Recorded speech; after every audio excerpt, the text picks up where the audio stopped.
बिस्मिल्लाहिर्रहमानिर्रहीम, अस्सलाम वालेकुम, वेलकम टू क्विक रिव्यू। और क्विक रिव्यू के अंदर आज जो है हमारा टॉपिक है वो है जी पॉलिटिकल सिस्टम्स का। और पॉलिटिकल सिस्टम्स में आज हम डिस्कस करने लगे हैं यूके, फ्रांस और जर्मनी का जो पॉलिटिकल सिस्टम है इसको, या फिर हम कॉन्स्टिट्यूशन ऑफ यूके, फ्रांस और जर्मनी जो है इन्हें आज डिस्कस करेंगे।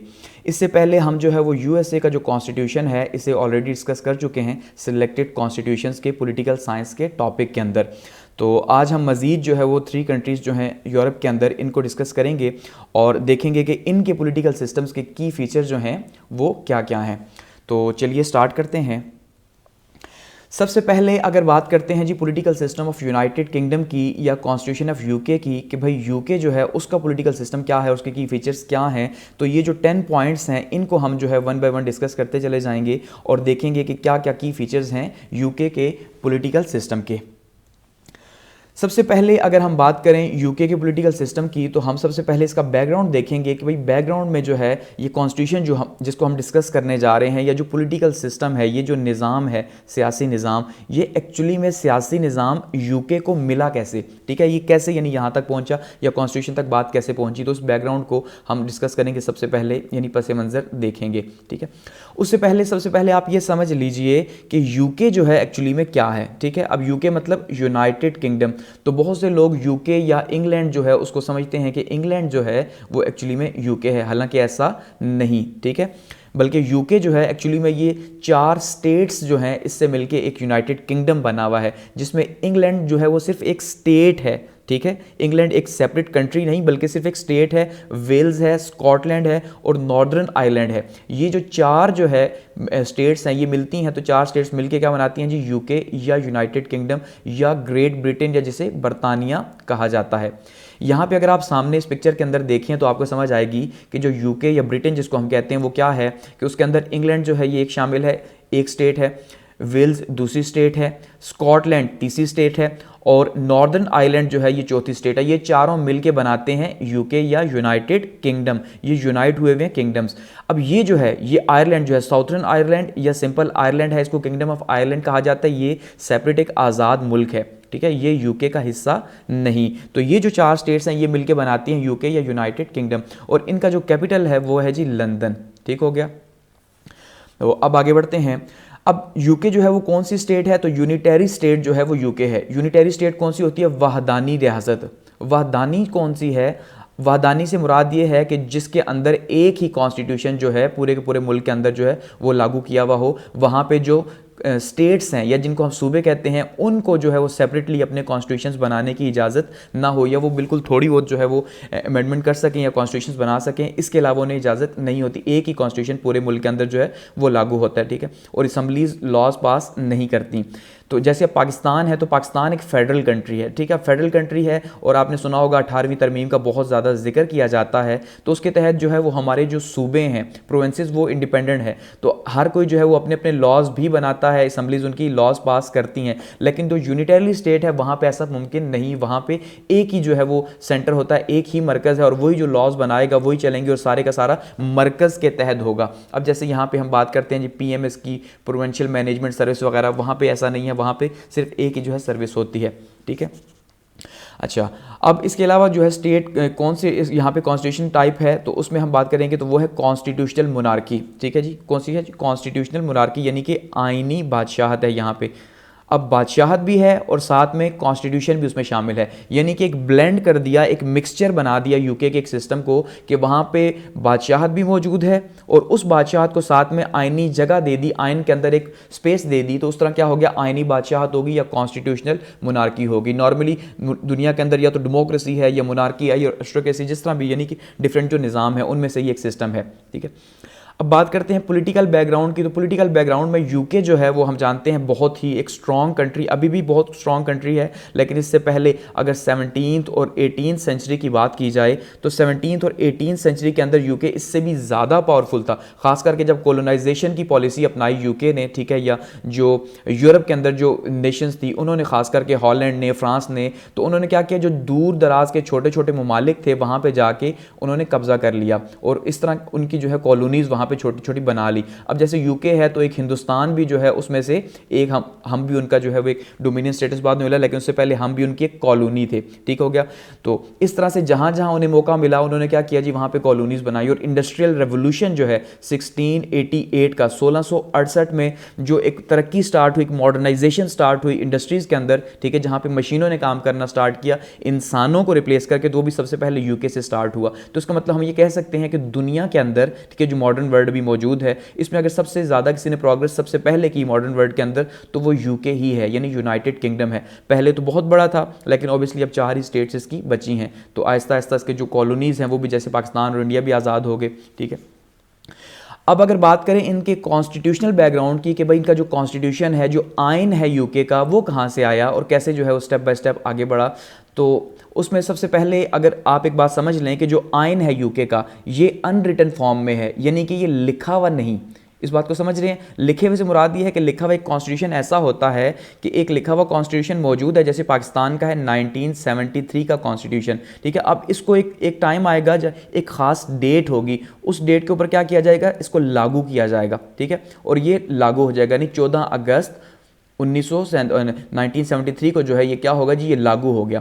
तो इसका मतलब ये जो है ये एक रिटन कॉन्स्टिट्यूशन है कि आज से, यानी कि 14 अगस्त से 1973 से इस कॉन्स्टिट्यूशन के तहत मुल्क चलेगा। लेकिन यूके के अंदर ऐसा कुछ नहीं कि इसकी जो डेट है एग्जीक्यूशन की, ऐसी कोई मौजूद नहीं, क्योंकि उनका रिटन फॉर्म के अंदर कॉन्स्टिट्यूशन ही मौजूद नहीं। कुछ डॉक्यूमेंट्स मौजूद है जिनको फॉलो करते हैं एज ए कॉन्स्टिट्यूशन, ठीक है। यानी कि वो मुल्क जिसने दुनिया को कॉन्स्टिट्यूशन दिए, ठीक है, इवन पाकिस्तान का अपना कॉन्स्टिट्यूशन या लॉज आप देख ले वो मैक्सिमम यूके बेस है, तो उसका अपना कॉन्स्टिट्यूशन रिटन फॉर्म में मौजूद नहीं। तो अब उसमें हम देखते हैं कि वो कौन कौन से डॉक्यूमेंट्स जो है यूज़ करते हैं, क्या क्या जो है वो कॉन्स्टिट्यूशनल एवोल्यूशन चलता रहा मुल्क के अंदर। तो उसमें सबसे पहले नंबर पे है मैग्ना कार्टा, जिसको कहा जाता है द ग्रेट चार्टर, यानी दुनिया ये मानती है कि दुनिया का ये पहला कानून है मैग्ना कार्टा, जिसके अंदर आवाम को जो है वो कुछ हक दिया गया, यानी कि एक चार्टर था जो बादशाहत के बीच में और आवाम के बीच में था, और ये सबसे पहले 1215 के अंदर यूके ने साइन किया, जिसको अब ये एक कॉन्स्टिट्यूशन के तौर पर यूज़ करता है इस डॉक्यूमेंट को, ठीक है। उसके बाद है जी पेटिशन ऑफ राइट्स 1628, यानी 1628 के अंदर एक और जो है बिल पास हुआ पेटिशन ऑफ राइट्स के नाम से। ये भी आवाम के लिए था, क्योंकि जो भी देखिए कॉन्स्टिट्यूशन यहाँ पे आ रहा है, ये जो लॉज हैं एक्चुअली में बादशाहत थी यूके के अंदर, ठीक है। तो उस अभी भी बादशाहत है, जैसे कॉन्स्टिट्यूशनल बादशाहत है, तो अब बादशाह के बीच में और आवाम के बीच में जो है अब तवाज़ुन रखने के लिए, एक बैलेंस रखने के लिए क्या ज़रूरी था कि कुछ लॉज ऐसे भी हों कि जो बादशाह से हट के आवाम को भी फ़ायदा दे सकें, ठीक है। तो इस तरह से जो है फिर यहाँ पे ये आहिस्ता आहिस्ता इस तरह से कुछ राइट्स मिले यूके की आवाम को। थर्ड पे है जी बिल ऑफ राइट्स 1689, यानी 1689 के अंदर जो है ये बिल पास किया गया, और ये बिल भी जो है आवाम के लिए था। उसके बाद अगर बात करें तो कन्वेंशनल कॉन्स्टिट्यूशन है ये, यानी कि कन्वेंशनल कॉन्स्टिट्यूशन से मुराद ये कि रिवायती जो है वो कॉन्स्टिट्यूशन है।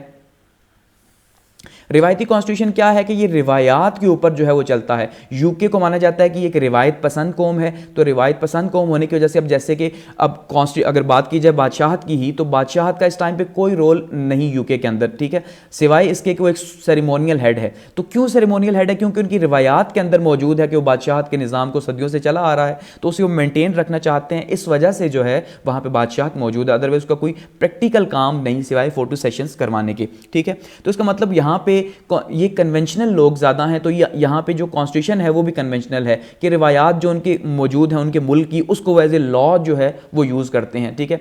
उसमें अब कैसे है, हिस्टोरिकल डॉक्यूमेंट्स उनके कॉन्स्टिट्यूशन के अंदर शामिल हैं, जो ये ऊपर जिनकी बात की। इसके अलावा जो एक्स पार्लियामेंट ने कभी जो पास किए किसी भी टाइम पे with the passage of time, उनको वो यूज़ करते हैं जी एज ए कॉन्स्टिट्यूशन। इसके अलावा जो जुडिशियल डिसीजंस हैं जो कभी आए फर्स्ट टाइम पे, ठीक है, तो उसको वो यूज़ करते हैं। जैसे एक शख्स ने अगर कत्ल कर दिया, ठीक है, अब कत्ल की सज़ा क्या है जी, कत्ल की सज़ा अगर हम कहते हैं फांसी है, ठीक है, तो अब फांसी किसी जज ने उसे फांसी दी, यानी कि कोई जुडिशियल डिसीजन आया कि इस शख्स को फांसी दे दो, तो नेक्स्ट टाइम जब किसी ने कत्ल किया तो उसको दोबारा से फांसी दी गई, क्योंकि रिटन फॉर्म में मौजूद नहीं था। तो फर्स्ट टाइम जब एक काम कर दिया तो उसके अकॉर्डिंगली अब क्योंकि जुडिशियल डिसीजन बन गया, डॉक्यूमेंट्स में आ गया, सो इट्स मीन अब यूके वाले उसी को फॉलो करेंगे। तो इस तरह से इनका यानी कॉन्स्टिट्यूशन मौजूद है कि एक पूरे का पूरा एक बुक कॉन्स्टिट्यूशन की हमने ये नहीं कह सकते कि यूके के अंदर मौजूद है जिसको फॉलो किया जाता है जैसे पाकिस्तान के अंदर, ठीक हो गया।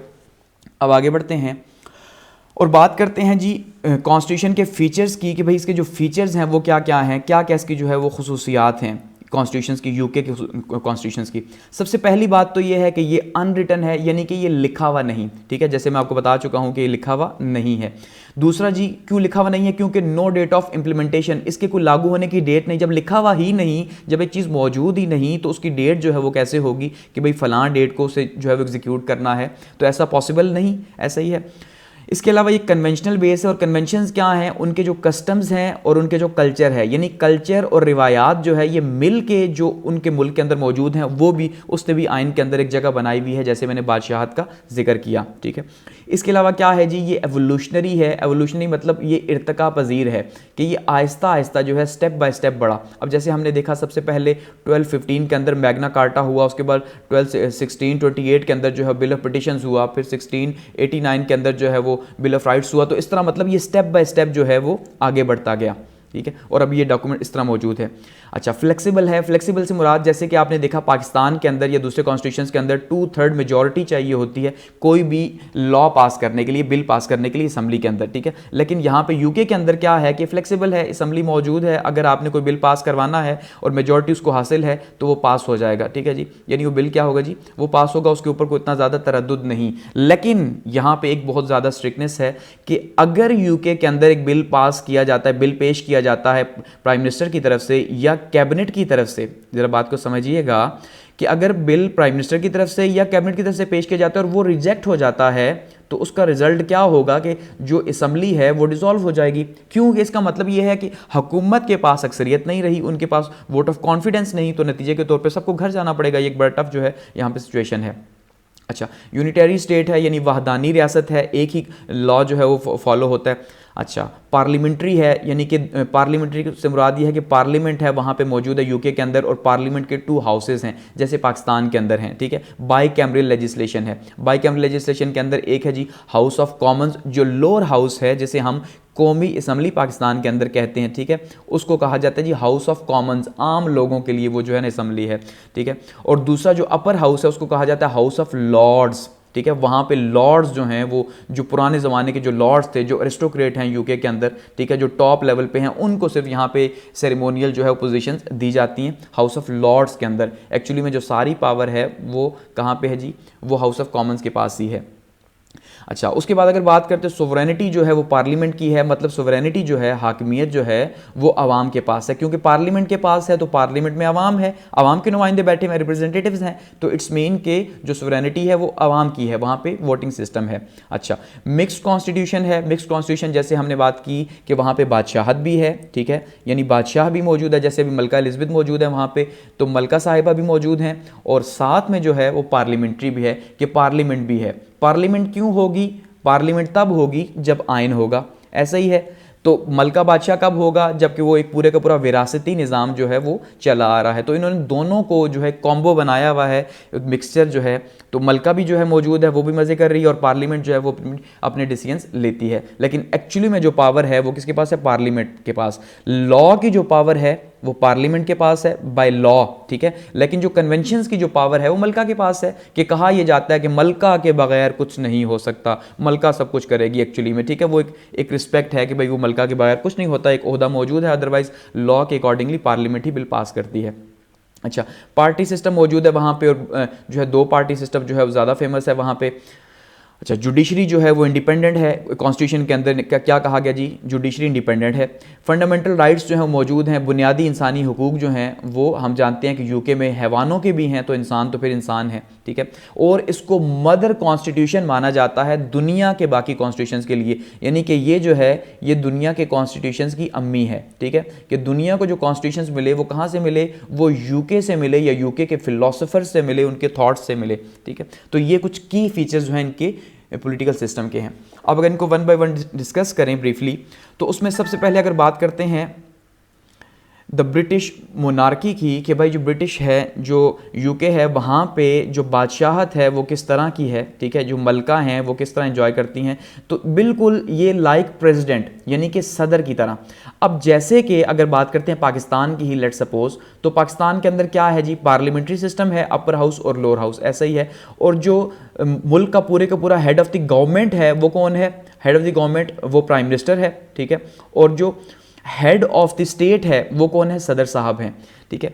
अब इसी तरह से जो पावर्स हैं वो सारे के सारे पीएम के पास हैं। तो यहाँ पे भी क्या है कि यहाँ पे पीएम तो मौजूद है यूके की सिस्टम के अंदर, ठीक है, पीएम मौजूद है, लेकिन जो सदर है, सदर मौजूद नहीं, सदर की जगह बादशाह या मलका जो है वो मौजूद है, क्योंकि वहाँ पे सदर मौजूद नहीं। तो ये आपको सामने मलका साहिबा नज़र आ रही हैं अपने शहजादे के साथ। तो एक्चुअली में जो भी बादशाह होगा उसका जो बड़ा बेटा होगा उसको ये मिलता है, लेकिन क्योंकि मलका एलिज़ाबेथ जो हैं तो ये बड़ी थी, बेटी थी, बेटा कोई था नहीं, तो इस वजह से फिर इनके हाथ जो है ये बादशाहत चढ़ी। अच्छा, अब ये एक विरासती है, यानी कि विरासत के तौर पे जो है ये मिलता है, जैसे मैंने कहा कि भाई जो भी बड़ा बेटा होगा तो उसी को मिलेगा। इसके अलावा ये एक ट्रेडिशनलिज्म के ऊपर जो है ये बेस करता है, ट्रेडिशनलिज्म के ऊपर, यानी कि रिवायत है ना। अब जैसे कह दिया कि रिवायत है किसकी, बादशाहत की। अब उनके मुल्क में सदियों से बादशाहत चली आ रही है, एंग्लो सेक्शन टाइम से, ठीक है, तो उस टाइम पे वो मानते हैं, बस इसको इज्जत देते हैं, एक मकाम मौजूद है उनका।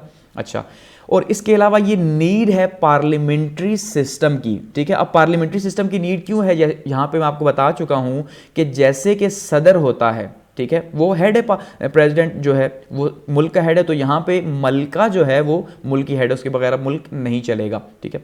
अच्छा, कॉमनवेल्थ के जो अफेयर्स हैं मलका जो है ये देखती हैं, तो उनको भी ये फॉलो करते हैं। तो इसी वजह से जो कॉमनवेल्थ की वो कंट्रीज जो कि कॉलोनीज थे किसी ज़माने के अंदर, ठीक है, जो कि ज़माने के अंदर कॉलोनीज थे, तो वो कॉमनवेल्थ के तकरीबन कंट्रीज़ हैं, तो उनको जो है भी हेड करती हैं मलका।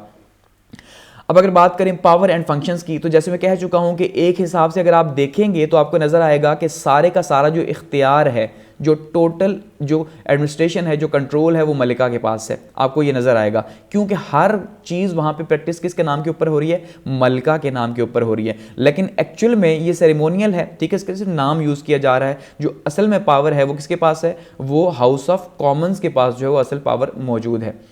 तो उसमें अगर बात की जाए तो एग्जीक्यूटिव फंक्शंस हैं, जितने भी अपॉइंटमेंट्स हैं, खास करके जो जजेस की अपॉइंटमेंट्स हैं, ठीक है, एम्बेसडर्स की अपॉइंटमेंट्स हैं, चर्च के हेड्स की अपॉइंटमेंट्स हैं, और मिलिट्री की अपॉइंटमेंट्स हैं, और सारी की सारी मलका के नाम के ऊपर होती हैं। लेजिस्लेटिव फंक्शंस जो है उसके अंदर जो लॉ मेकिंग है वो सारी की सारी जो है ना एट दी एंड लॉ तभी बनेगा जब जो है वो मलका उसके ऊपर सिग्नेचर करेंगे, तब जाके लॉ बनेगा, अदरवाइज वो अप्रूव नहीं होगा, ठीक है।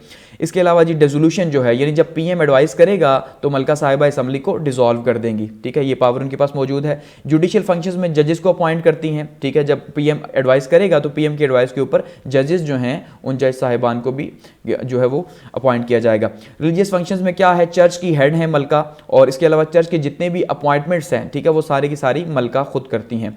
तो इसका मतलब ये है कि ये इनके पास क्या है जी, ये इनके पावर्स और फंक्शंस हैं।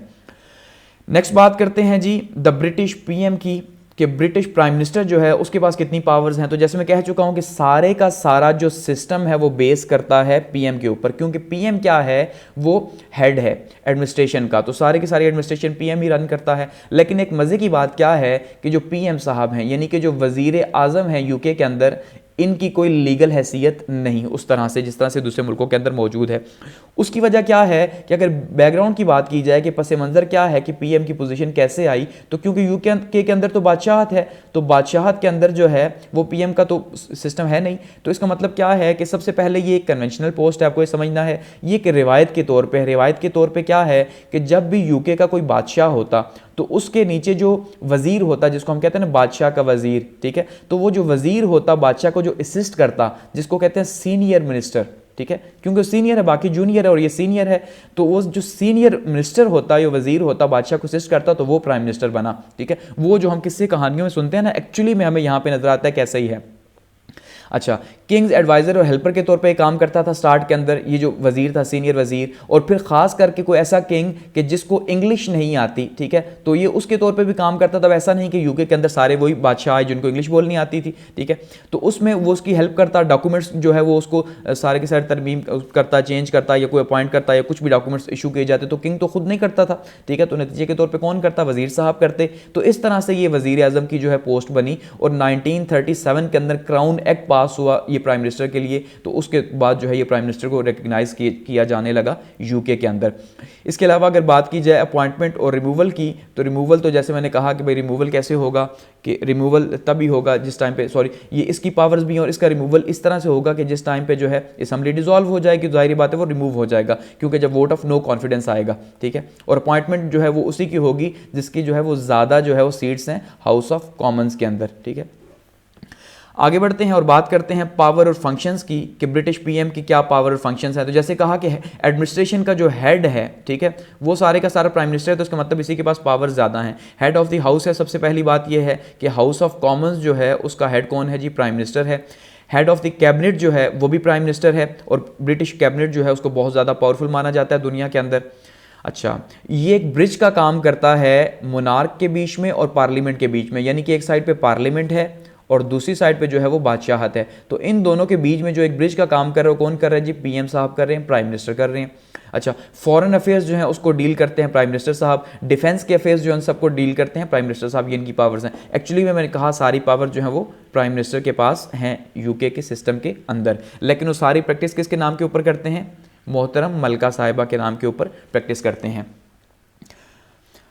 आगे बढ़ते हैं और बात करते हैं जी द कैबिनेट की, कि जो कैबिनेट है यूके के अंदर, इसको कहा जाता है जी कि ये सबसे पावरफुल कैबिनेट है दुनिया के अंदर, यानी कि दुनिया में सबसे पावरफुल कैबिनेट कहीं मौजूद है तो वो यूके के सिस्टम के अंदर मौजूद है। ठीक है, अब ये पावरफुल क्यों है, उसमें सबसे पहली बात ये है कि यहाँ पे कलेक्टिव रिस्पॉन्सिबिलिटी आती है। अब कलेक्टिव रिस्पॉन्सिबिलिटी का मतलब क्या है कि ये कैबिनेट है और इस कैबिनेट के अंदर जो है वो वजीर मौजूद हैं। तो अब कोई भी वजीर जो है अगर वो कोई बिल जो है वो पेश करता है असम्बली के अंदर, ठीक है, और वो बिल अगर रिजेक्ट हो जाता है तो उसका मतलब गवर्नमेंट जो है, हुकूमत, उसके ऊपर वोट ऑफ नो कॉन्फिडेंस है, क्योंकि बिल उसका पास नहीं हुआ ना, इसका मतलब हुकूमत को मान नहीं रहा। तो नतीजे के तौर पे क्या है, पूरी की पूरी गवर्नमेंट जो है वो चली जाएगी। तो उसका मतलब कोई भी जो मिनिस्टर है वो सारे का सारा जो है वो उसके ऊपर मलबा नहीं आएगा, बल्कि सबके ऊपर ही वो आएगा। सो इट्स मीन ये कलेक्टिव रिस्पॉन्सिबिलिटी के ऊपर चल रहे हैं, मिलकर चलना पड़ता है इन्हें। दूसरा क्या है जी, मिनिस्ट्रियल रिस्पॉन्सिबिलिटी है। अगर कोई भी वजारत है, ठीक है, तो उस वजारत की रिस्पॉन्सिबिलिटी किसकी है, उस वजीर की है। अच्छा, इसके अलावा कैबिनेट की जो कमेटी है उसके अंदर जो है कैबिनेट की कमेटीज़ की जो रिस्पॉन्सिबिलिटी है वो सारी की सारी किसके पास मौजूद है जी, वो कैबिनेट के पास मौजूद है। तो इसका मतलब ये है कि इनके पास ये भी इख्तियार है। इसके अलावा सबसे इंपॉर्टेंट चीज़ जो है, ये इसको एक किचन कैबिनेट भी कहा जाता है, ठीक है, क्योंकि ये एक छोटी कैबिनेट है। अगर 80 मिनिस्टर मौजूद हैं लेट सपोज, तो उनमें से जस्ट 20 जो हैं वो क्या होंगे जी, वो किसके अंदर मौजूद होंगे, कैबिनेट के अंदर, यानी काबीना के अंदर चुने हुए लोग मौजूद होंगे सिर्फ और सिर्फ। तो नॉर्मली एक कैबिनेट होती है, लेट सपोज अगर पाकिस्तान की बात करते हैं, ठीक है, तो पाकिस्तान के अंदर अगर एक कैबिनेट है 30 लोगों की, 30 लोग जो हैं वो वजारत के अंदर, काबीना के अंदर मौजूद हैं, तो उन 30 से मशवरा तो होगा ही होगा, लेकिन जब भी हुकूमत या प्राइम मिनिस्टर साहब जो बातचीत करेंगे तो वो किससे करेंगे, वो 5 से 6 लोगों से वो बातचीत करेंगे। ठीक है, 5 या 6 लोग ऐसे खास लोग होंगे जो हर मशवरे के अंदर शामिल होंगे। तो ये जो 5 से 6 लोग हैं इनको क्या कहा जाएगा, किचन कैबिनेट, कि ये वो खास लोग हैं जिनसे पूछ के हर खिचड़ी बनाई जाती है। ठीक है, बिल्कुल ऐसे ही अब यहाँ पे तो हर हुकूमत के अंदर सेपरेटली किचन कैबिनेट होती है, लेकिन यूके के अंदर जो कैबिनेट है वो है ही किचन कैबिनेट के, उसमें इतने चुने गिने लोग हैं, इस वजह से बहुत ज़्यादा पावरफुल है। अच्छा, इसका भी कोई लीगल स्टेटस मौजूद नहीं, सिर्फ कन्वेंशंस के अंदर मौजूद है कि बादशाह जो है उसके नीचे क्या है जी, वजीर होते हैं। ठीक है, बादशाह के वजीर बैठे होते हैं उसकी साइडों पे, तो बिल्कुल वैसे यहाँ पे मौजूद हैं, अदरवाइज क्या है, कोई लीगल स्टेटस मौजूद नहीं। बात करें अगर फंक्शंस की और पावर की, तो उसमें सबसे पहले एग्जेक्टिव फंक्शन है कि अब कैबिनेट जो है वो सारे के सारा मुल्क चलाती है। ऑब्वियसली कैबिनेट जब वजारतें चलाती है तो वजारतें मुल्क के अंडर आ रही हैं, तो उसका मतलब क्या है, एग्जेक्टिव फंक्शन है सारे के सारे। लेजिस्लेटिव पावर्स हैं क्योंकि कमेटी खुद बनाते हैं, बिल्स ये पास करवाते हैं, तो इसका मतलब ये क्या है कि लेजिस्लेशन की पावर्स भी इनके पास मौजूद हैं। अच्छा, बात करते हैं पार्लियामेंट की, कि यूके के अंदर जो पार्लियामेंट है, ठीक है, वो जो है वो क्या है, उसके क्या जो है वो पावर फंक्शंस हैं। सबसे पहले अगर पार्लियामेंट की बात की जाए तो 2 हाउसेस हैं। लोअर हाउस को कहते हैं जी हाउस ऑफ कॉमन्स, जहाँ पे 650 लोग मौजूद हैं। ठीक है, और ये जो हैं ये डायरेक्टली जो है वो इलेक्ट होकर आते हैं आवाम के वोटों से। ठीक है, इनका इलेक्शन के थ्रू जो है इनका इंतखाब होता है। अगर बात की जाए हाउस ऑफ कॉमन्स की फंक्शंस की, तो जैसे कैबिनेट को जो है वो कहा जाता है कि भाई सबसे ज़्यादा पावर दुनिया में जो है वो यूके की कैबिनेट के पास है, तो इसी तरह से माना जाता है हाउस ऑफ कॉमन्स जो है ये भी बहुत ज़्यादा पावरफुल है। एक्चुअली में house of Commons he powerful है यूके के अंदर, क्योंकि यूके के अंदर हाउस ऑफ लॉर्ड्स जो है उसकी तो इतनी पावर है नहीं, वो तो सिर्फ सेरेमोनियल है, लेकिन हाउस ऑफ कॉमन्स की जो है वो पावर मौजूद है। उसमें लेजिस्लेटिव की पावर है सबसे पहले, यानी कि कानून जो बनाया जाता है वो कानून कौन बनाता है जी, वो बनाता है जी असम्बली, पार्लियामेंट बनाती है। और इंटरेस्टिंग बात यह है कि यूके की पार्लियामेंट यानी हाउस ऑफ कॉमन जो लॉ बनाएगा उसको किसी कोर्ट के अंदर जो है वो चैलेंज नहीं किया जा सकता, ठीक है, क्योंकि एब्सोल्यूट जो सबसे ऊपर जो है यानी कौन मौजूद है, वो लेजिस्लेटिव या पार्लियामेंट मौजूद है। अच्छा, अमेंडमेंट जो कॉन्स्टिट्यूशन के अंदर करनी है वो क्या करेगा जी, वो हाउस ऑफ कॉमन्स करेगा। एग्जेक्टिव जितना भी है किसी भी को बुला के किसी इदारे को किसी वजारत को पूछा जा सकता है, इसका मतलब ये है एग्जेक्टिव फंक्शन है इनका। अच्छा, फाइनेंशियल जो है कोई बिल पास होगा, मनी बिल अगर कोई पेश किया जाता है या बजट पेश किया जाता है तो वो सारे का सारा क्या होगा, वो भी इनके पास पावर है कि उसे पास करें या रिजेक्ट करें, ठीक है। तो इसका मतलब ये काफ़ी ज़्यादा पावरफुल है और सही मानों में पावरफुल है। अब बात करते हैं हाउस ऑफ कॉमन्स की, जिसकी तादाद है 792 और ये 792 इनमें से 240 जो है वो इलेक्टेड हैं और 15 साल इनकी टर्म होती है हाउस ऑफ लॉर्ड्स की। और हाउस ऑफ लॉर्ड्स आप नाम से ही समझ लें कि ये एक सेरेमोनियल हेड है कि वो पुराने ज़माने के बादशाहत के ज़माने के जो लोग थे, यानी बादशाहत के ज़माने के लोगों से मुराद कि जो उसकी जेंट्री थी या ख़ास करके जो इलीट थी, ठीक है, वो इलीट जो है यहाँ पर बैठती है और बगैर इलेक्शन के उसको बिठाया जाता है। इसी तरह से जो चर्च है, चर्च के नुमाइंदे यहाँ पर मौजूद होते हैं, ठीक है जी। इसी तरह से वो लोग जिन्होंने किसी यानी कि कोई सक्सेस अचीव की होती है, कोई साइंटिस्ट वगैरह, ठीक है, जिनको जो हैं तो उनको यहाँ पे जो है मेंबरशिप दी जाती है। तो यहाँ पे वो लोग होते हैं जो यूके के एरिस्टोक्रेट हैं, जो यूके के टॉप लेवल पे आते हैं, उनको यहाँ पे जो है वो मेंबरशिप दी जाती है और 15 साल के लिए होती है, जो कि नॉन रीन्यूएबल होती है। और इसी तरह से जो खास करके बादशाह की फैमिली के जो लोग हैं उनको भी यहाँ पे तकरीबन 96 लोग जो हैं वो मौजूद होते हैं यहाँ पे, जो बादशाह की फैमिली से ताल्लुक़ रखते हैं। अब फंक्शन क्या है जी, सेरेमोनियल हाउस है यहाँ पे, क्योंकि अगर कोई बिल पास होता है हाउस ऑफ कॉमन्स में, ठीक है, यहाँ पे कोई बिल पास हुआ और उस बिल को जो है वो हाउस ऑफ लॉर्ड सिर्फ रोक सकता है, डिले कर सकता है, लेकिन रिजेक्ट नहीं कर सकता, ठीक है। कोई बिल पास होगा, उसका रिव्यू होगा और ये कन्वेंशनल है कि रिवायत है कि वहाँ पे ऊंचे लोगों को जो है ना, जो भी उनकी एलीट है उसको वहाँ पे किसी न किसी तरह से पोजीशन में रखा जाए, ठीक है। आगे बढ़ते हैं और बात करते हैं जी लेजिस्लेटिव प्रोसीजर की। तो लेजिस्लेटिव प्रोसीजर क्या होगा कि जैसे बाकी ममालिक के अंदर जो है पार्लियामेंट्री सिस्टम जहाँ पे भी है वहाँ पे लेजिस्लेटिव प्रोसीजर होता है कि सबसे पहले जो है वो बिल को तैयार किया जाएगा, ठीक है। बिल को तैयार कौन करेगा, वजारत तैयार करेगी, जो भी वजारत होगी जिससे रिलेटेड होगा वो बिल तैयार करेगी। उसके बाद उसकी रीडिंग होगी, यानी असम्बली के अंदर जो है उसकी रीडिंग होगी हाउस ऑफ कॉमन्स के अंदर, ठीक है। हाउस ऑफ कॉमन्स के अंदर उसकी रीडिंग है। उसके बाद अदर हाउस यानी कि वो हाउस ऑफ लॉर्ड्स में जो है वो चला जाएगा, वहाँ पे उसके ऊपर बातचीत होगी, गो कि वो रिजेक्ट नहीं कर सकते, डिले कर सकते हैं। उसके बाद वो मलिका साहिबा के पास जाएगा, ठीक है, और मलिका साहिबा उसके ऊपर सिग्नेचर करेंगी और उसके बाद क्या है वो अप्रूव हो जाएगा, लॉ बन जाएगा, ठीक है। ये लेजिस्लेटिव प्रोसीजर है। बात करते हैं जुडिशरी की कि अदलिया जो है कैसी है। तो ऑब्वियसली हम जानते हैं कि अदलिया वहाँ पे आज़ाद है और बहुत ज़्यादा जो है वो अपने क्या करते हैं जी, प्रैक्टिस करती है अपनी आज़ादी को वहाँ पे, क्योंकि यूके का जो कानून का निज़ाम है उसको पूरी दुनिया के अंदर माना जाता है। सबसे पहले अगर फीचर्स की बात करें तो इंडिपेंडेंस है, यानी कि आज़ादी है उसकी, इंडिपेंडेंट है। अच्छा जी, रूल ऑफ लॉ है, कानून की हुक्मरानी है वहाँ पे ऐसा नहीं कि अमीर और गरीब जो है उसके लिए अलग अलग हो, सबके लिए जो है वो एक ही लॉ है। तो लॉ जो है वो फिर कानून अंदा होता है। वहाँ पे एक्चुअली में यूके के अंदर जो है वो कानून अंदा है, अदरवाइज तो हम सिर्फ ये सुनते ही हैं।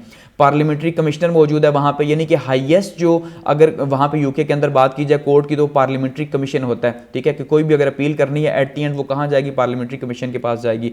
इनरिचमेंट ऑफ कॉन्स्टिट्यूशन, इसका काम क्या है जी, कॉन्स्टिट्यूशन को इनरिच करना, क्योंकि कॉन्स्टिट्यूशन रिटन फॉर्म में तो है नहीं, तो इसका मतलब उसको जो है वो उसको सेव रखना, उसको इनरिच करना, इसका काम है जुडिशरी का। वहाँ पे सॉलिसिटर्स होते हैं और बैरिस्टर्स होते हैं। बैरिस्टर वो हैं जो जज के सामने पेश होते हैं, जो केस लेते हैं, और जो लीगल मैटर्स को हैंडल करते हैं उनको सॉलिसिटर्स कहा जाता है वहाँ पे, ठीक है, वकील। अच्छा, क्रिमिनल कोर्ट्स, अब कोर्ट्स की अगर बात की जाए तो क्रिमिनल कोर्ट्स हैं, क्राउन कोर्ट्स हैं, क्रिमिनल कोर्ट्स जो क्रिमिनल केसेस के लिए हैं, क्राउन कोर्ट्स हैं उसके बाद इससे यानी कि अपर लेवल के। अच्छा, कोर्ट्स ऑफ अपील वहाँ पे मौजूद हैं, जहाँ पे अपील की जा सकती है वो कोर्ट मौजूद हैं। अच्छा, कंट्री कोर्ट्स वहाँ पे मौजूद हैं और हाई कोर्ट ऑफ जस्टिस वहाँ पे मौजूद है, जैसे हम यहाँ पे सुप्रीम कोर्ट कहते हैं, ठीक है।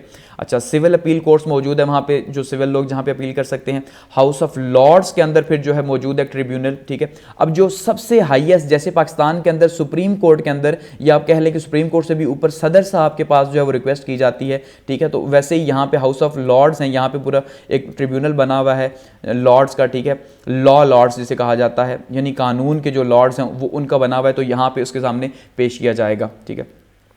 अच्छा, रीजनल गवर्नमेंट की अगर बात की जाए उसका स्ट्रक्चर क्या है, तो रीजनल गवर्नमेंट के अंदर जी सबसे पहले जी रीजनल गवर्नमेंट है, लोकल गवर्नमेंट है, उसके बाद कम्युनिटी काउंसिल्स वहाँ पे मौजूद हैं, और कम्युनिटी काउंसिल्स के अंदर भी जो है वो डिस्ट्रिक्ट हैं, बॉच हैं और सिटी हैं, यानी कि ये 3 लेवल हैं। और इनका जो लोकल गवर्नमेंट का सिस्टम है बहुत ही लो लेवल के ऊपर मौजूद है। इनके जो स्कूलिंग है, जो प्राइवेट जो छोटी प्राइमरी स्कूलिंग है, वो भी जो है वो वहाँ पे कम्यून कंट्रोल करता है, ठीक है। वहाँ पे की जो कम्युनिटी है वो कंट्रोल करती है। उनके जो वहाँ पे टैक्स कलेक्शन है, उनके जितने भी फाइनेंसेस हैं वो सारे के सारे वहाँ पे लोकल लेवल के ऊपर जो है कंट्रोल होते हैं। तो काफ़ी स्ट्रॉन्ग सिस्टम है इनका। पार्टीज़ की बात की जाए तो बाई पार्टी सिस्टम है, यानी दो पार्टी सिस्टम है। दो पार्टीज ही जो है वो इक़्तिदार में ज़्यादातर रहती हैं, ठीक है। एक जो है वो लेबर पार्टी है और दूसरी जो है कंजर्वेटिव पार्टी है। अब जो लेबर पार्टी है, लेबर पार्टी नॉर्मली सोशलिज्म को प्रमोट करती है, प्राइवेटाइजेशन के अगेंस्ट है, ठीक है। ये कहती है कि भाई गवर्नमेंट जॉब्स दी जाएँ और लोगों को जो है वो सहूलत दी जाए, और वेलफेयर स्टेट यानी कि, ठीक है, वेलफेयर स्टेट इनका स्लोगन आप कह ले। दूसरी साइड पर जो कंजर्वेटिव पार्टी है, कंजर्वेटिव पार्टी सरमायादारों को सपोर्ट करती है, सरमायादारों की पार्टी है। ये प्राइवेटाइजेशन को जो है प्रमोट करती है, ठीक है। तो ये थोड़ा सा मेजर फ़र्क है। जैसे पाकिस्तान में आप कह ले लेबर पार्टी को, जैसे पाकिस्तान में पीपल्स पार्टी है, अब तो वो भी नहीं, लेकिन खैर इसी नाम के ऊपर बनी थी। और जैसे नून लीग यहाँ पे है जो कि कैपिटलिज्म को प्रमोट करती है, ठीक है, इस तरह से। और प्रोग्राम्स तकरीबन सेम है, बाकी ये थोड़ा सा बेसिक डिफरेंट है, बाकी सेम है। और माइनर पार्टीज़ भी वहाँ पर मौजूद हैं। तो यहाँ पर इस तरह से हमारा जो है वो यूके का पोलिटिकल सिस्टम जो है वो यहाँ पर एंड हुआ। आगे बढ़ते हैं जी और बात करते हैं पॉलिटिकल सिस्टम ऑफ फ्रांस की या कॉन्स्टिट्यूशन ऑफ फ्रांस की, और देखते हैं फ्रांस जो है इसके कॉन्स्टिट्यूशन के अंदर जो है वो क्या क्या की फीचर्स हैं, ठीक है। ये जो 12 पॉइंट्स हैं इनको हम वन बाय वन जो है वो डिस्कस करेंगे और की पॉइंट्स को, और देखते जाएंगे कि फ्रांस के अंदर जो पॉलिटिकल सिस्टम है वो कैसा है या उसका स्ट्रक्चर क्या है। तो स्टार्ट करते हैं।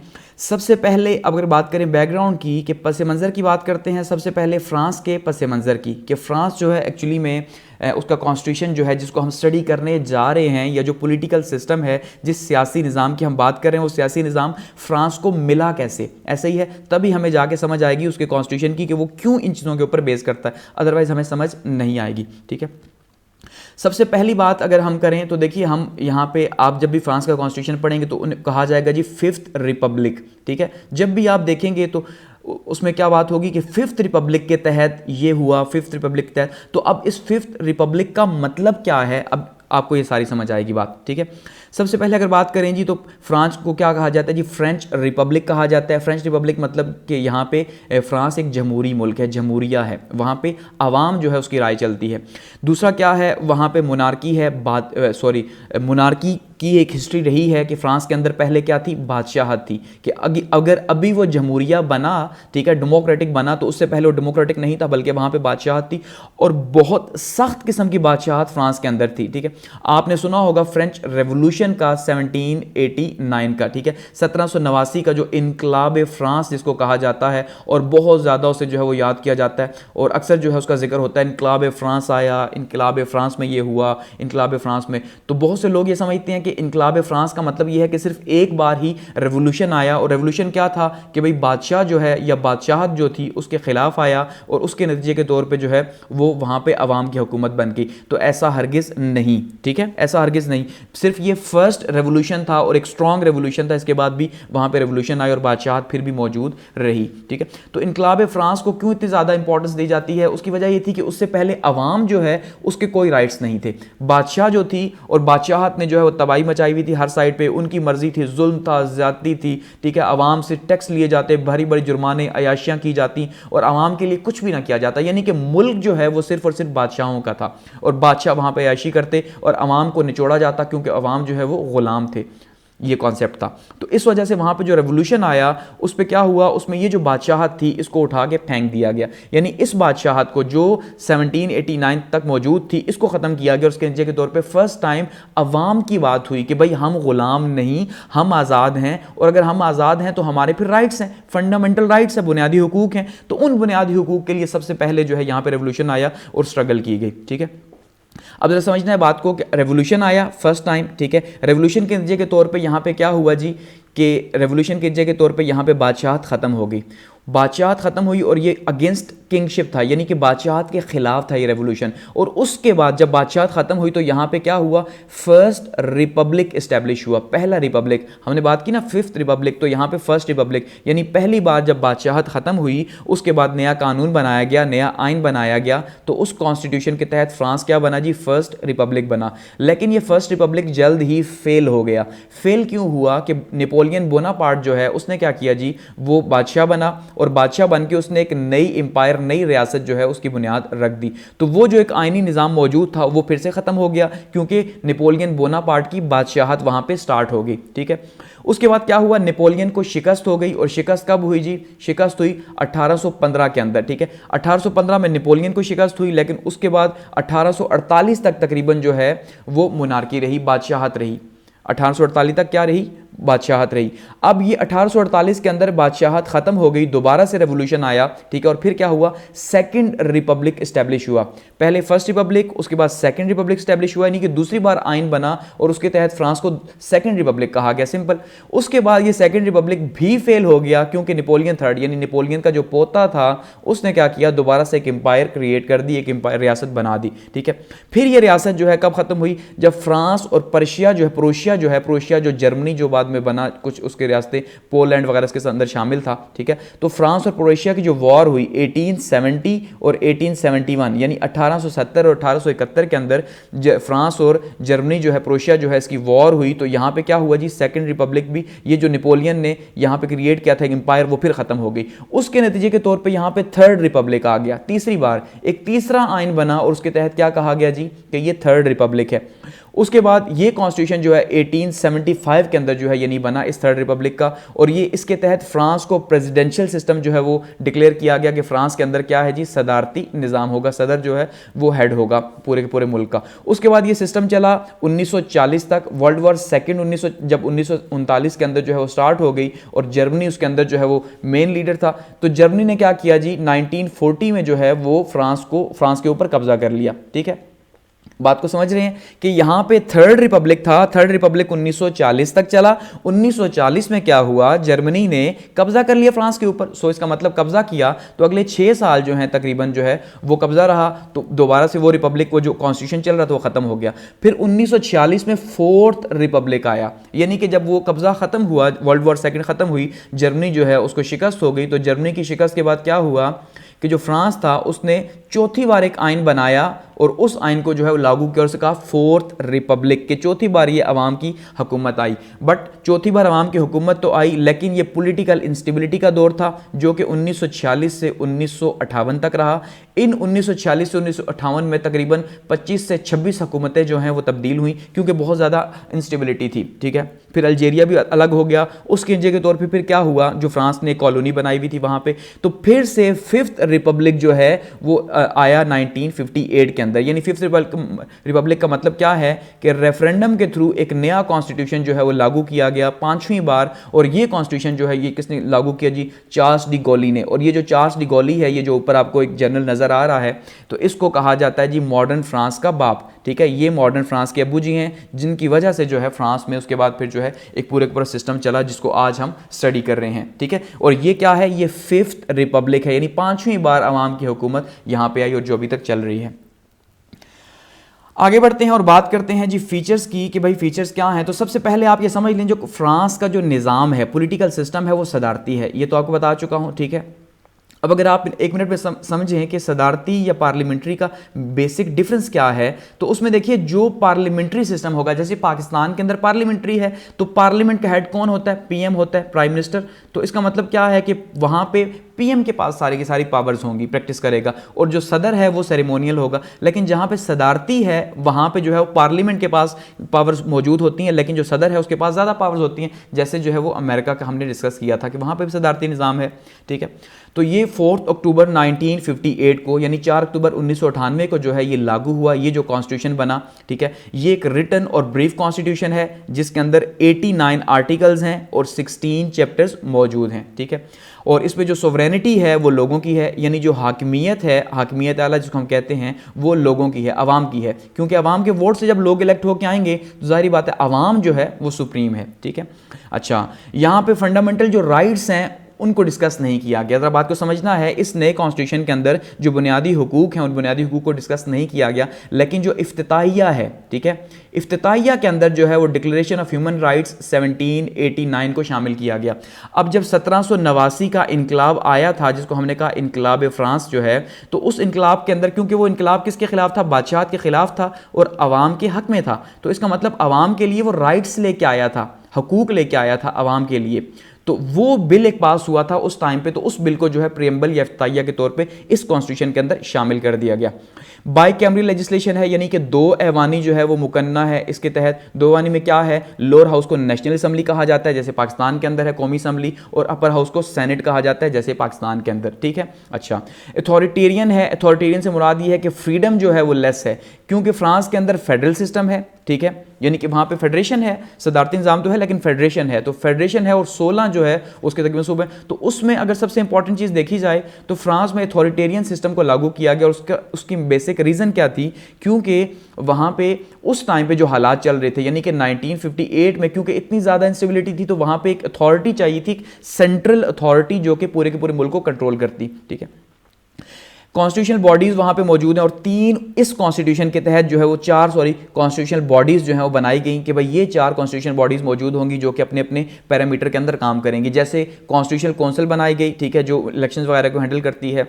इकोनॉमिक एंड सोशल काउंसिल बनाई गई जो इकोनॉमी के और सोशल इश्यूज के ऊपर डील करेगी। अच्छा, ऑडिट कोड बनाया गया, ठीक है, जो ऑडिट जो है उसको देखेगा, जो जितने भी पैसा आवाम का लग रहा है उसके ऊपर बातचीत होगी। अच्छा, हाई कोर्ट ऑफ जस्टिस जो है जिसे सुप्रीम कोर्ट हम कहते हैं वो बनाया गया, इसके तहत ये काउंसिल्स बनाई गई बॉडी। अच्छा, अमेंडमेंट का प्रोसीजर क्या है जी, 3/5 जो है इससे ये अमेंड होगा, यानी कि 60% वोटर जो है वो जब वोट देंगे तो कोई भी अगर आपने तरमीम करनी है कॉन्स्टिट्यूशन के अंदर फ्रांस के तो वो हो सकेगी। ये मिक्स्ड है, यानी मिक्स्ड का मतलब ये है पार्लियामेंट्री भी है और प्रेसिडेंशियल भी है, कि अगर आधी पावर्स जो हैं वो प्रेसिडेंट के पास हैं तो आधी पावर्स पार्लियामेंट प्रैक्टिस करती है। यूनिटरी है, ठीक है जी, यूनिटरी मतलब कि सेंट्रल से सारे का सारा कंट्रोल होगा, ठीक है। अच्छा, रिपब्लिकन है अवाम का है सबसे इंपॉर्टेंट, और यहाँ पे पार्लियामेंट्री है, यानी कि पार्लियामेंट जो है वो सुप्रीम है, ठीक है, तो यहाँ पे पार्लियामेंट जो है उसको हम सुप्रीम कहेंगे। अच्छा, यहाँ पे जो हम ये डिस्कस कर रहे हैं कि यूनिटरी है, तो ये यूनिटरी है, यहाँ पे जो ये बात कर रहा हूँ फेडरेशन की या ये 16 स्टेट्स की, तो ये जर्मनी का है, ये यहाँ पे इसके साथ आपने ऐड नहीं करना, ठीक है, क्योंकि यहाँ पे यूनिट था, क्योंकि अथॉरिटेरियन है तो फिर ऑब्वियसली ये जो है ये साथ में लिंक करेगा यूनिटरी सिस्टम को, कि एक ऐसा सिस्टम जो कि सेंटर से जो है वो कंट्रोल हो और एक स्ट्रॉन्ग होल्ड हो, ठीक है, वो फ्रांस जर्मनी के सिस्टम के अंदर मौजूद है। आगे बढ़ते हैं और बात करते हैं प्रेसिडेंट की, कि प्रेसिडेंट जो है वो क्या है।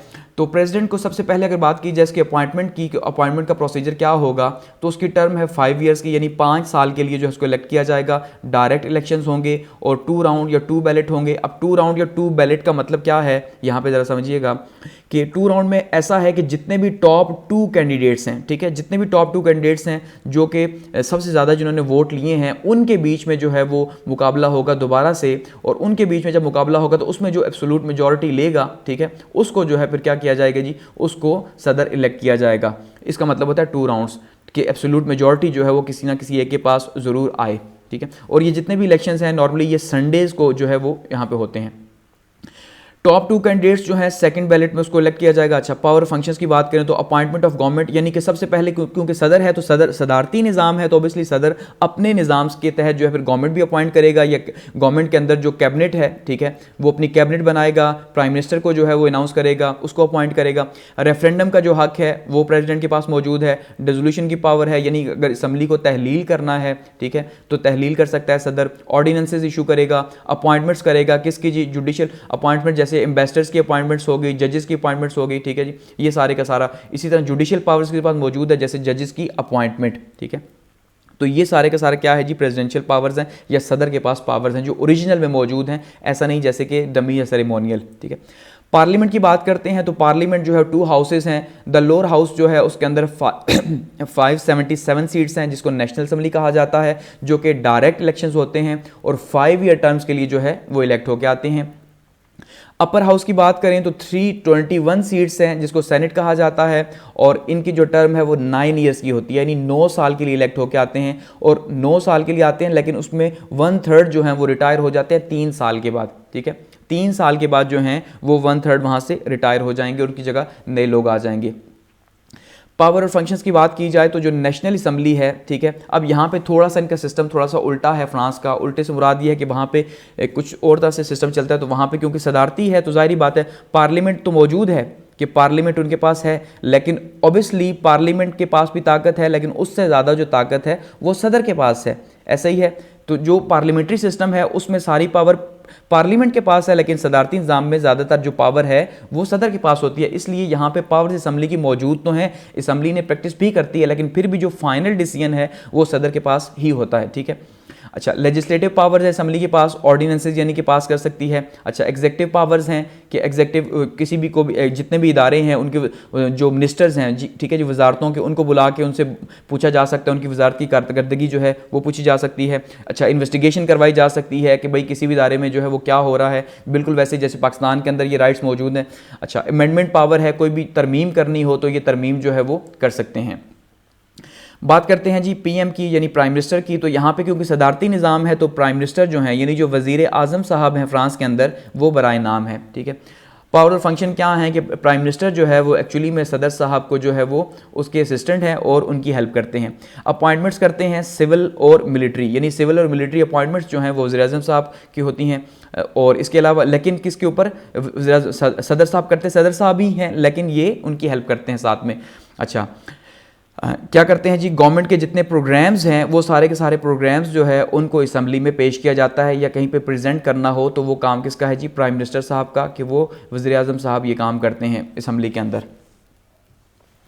आगे बढ़ते हुए बात करते हैं जी कॉन्स्टिट्यूशनल बॉडीज़ की। तो कॉन्स्टिट्यूशनल बॉडीज़ में हमने देखा था 4 कॉन्स्टिट्यूशनल बॉडीज़ जो है वो आइन के अंदर बताई गई थी। तो उसमें कॉन्स्टिट्यूशनल काउंसिल सबसे पहले है जिसके अंदर 9 मेंबर्स होते हैं और ये 9 साल इनकी मियाद होती है। ठीक है, यानी 9 मेंबर्स हैं और 9 ही साल मियाद है। इसमें से जो है वो 1/3 जो है वो रीन्यू हो जाएंगी 3 साल के बाद। जब 3 साल के बाद जो है वो 1/3 चेंज हो जाएंगी। ठीक है, इसमें जो है वो 3-3-3 की रेशो होती है, यानी कि 3 जो है वो पार्लियामेंट है, 3 जो है वो प्रेसिडेंट है, 3 जो है सॉरी इसमें पार्लियामेंट के अंदर लोअर हाउस है, और 3 जो है वो अपर हाउस है, और 3 जो है वो प्रेसिडेंट है। यानी इस तरह से 9 मेंबर्स जो है वो पूरे होते हैं, 3-3 इनके। अच्छा, इकोनॉमिक एंड सोशल काउंसिल है जो इकोनॉमी के ऊपर जो है या बजट के ऊपर, या सोशल काउंसिल जो इश्यूज़ के ऊपर डील करेगी। हाई कोर्ट ऑफ जस्टिस मौजूद है और ऑडिट कोर्ट्स मौजूद हैं। जैसे यहाँ पे ऑडिट कोर्ट्स नॉर्मली जो है यहाँ पे हम कह सकते हैं जो पब्लिक अकाउंट्स कमेटी है, जैसे यहाँ पे पार्लियामेंट के अंदर मौजूद है, तो इस तरह से ये ऑडिट कोर्ट्स हैं जो आवाम के पैसे का ऑडिट करते हैं, जो अवामी नुमाइंदे हैं वो क्या कर रहे हैं उसमें। जुडिशरी की बात की जाए तो 2 ब्रांचेज हैं। अब यहाँ पे जुडिशरी जो है फ्रांस के अंदर, अदलिया थोड़ा सा कॉम्प्लेक्स स्ट्रक्चर है, आपको इसको समझना है। ठीक है, अब 2 ब्रांचेज हैं बेसिकली, एक एडमिनिस्ट्रेटिव केसेस के लिए है, दूसरा सिविल और क्रिमिनल केसेस के लिए, फिर आगे इनकी भी सब डिवीजन है। यानी कि बेसिकली सबसे पहले क्या है, अगर जुडिशरी की बात की जाए अदलिया की, तो अदलिया में 2 ब्रांचेज हैं। ठीक है, एक जो है वो एडमिनिस्ट्रेटिव के कॉज के लिए है, उस केसेस के देखती है, दूसरा जो है वो सिविल है और क्रिमिनल है। ठीक है, सिविल और क्रिमिनल केसेस को। अब जो कोर्ट्स हैं यानी कि जो सिविल और क्रिमिनल केसेस हैं उनमें आगे फिर डिवीजन आ गई है। ठीक है, ये जो सिविल और क्रिमिनल हैं इसके आगे अगर हम बात करें तो फिर एक हायर कोर्ट है, ठीक है, और दूसरा जो है वो लोअर कोर्ट है इन सिविल के अंदर।